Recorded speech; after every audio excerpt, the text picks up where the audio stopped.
বেশ অনেকদিন পর মায়ের সাথে যাদবপুর 8B রবিবারে হাট বাজারে গেলাম, আর সেখানে গিয়ে না এই সুন্দর সুন্দর ঘটগুলো দেখে খুব ভাল লাগলো। কিন্তু পয়সা জমিয়ে সেই তো ভেঙে ফেলতে হবে, তখন তার ঘরটা থাকবে না, তাই না কিনে একটু আগিয়ে গেলাম।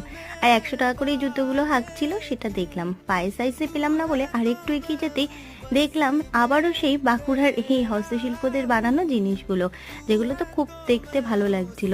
তার মধ্যে সব থেকে সুন্দর লাগলো ওই ঘোড়াটা, এই হরিণটার, হাতিটা। ছোট ছোট জিনিসগুলো 50 টাকা, 100 টাকার। বড় যে জিনিসগুলো 300, 350 দাম বলছিল। আর তার উল্টো দিকে একটা দাদা বসেছিল, এরকম সুন্দর মাটির কানের, তার মধ্যে মাটি দিয়েই বানানো গলাহার, চুড়ি, তারপরে হচ্ছে চুলের কাটা সব ছিল, যেই বেশি দামও না, 20 টাকা, 30 টাকা। আর এই হারগুলোর দাম ছিল 100-150 টাকা, কোনোটা 80 টাকা, 100 টাকা এরকম। কিন্তু খুব সুন্দর লাগছিল। আর একটু আগিয়ে যেতেই 10 টাকা করে এই ক্লিপগুলো দেখতে পেলাম, যেগুলো আমার খুব ভালো লাগছিল। তাই বেশ কয়েকটা জিনিস কিনে নিয়ে বাড়ি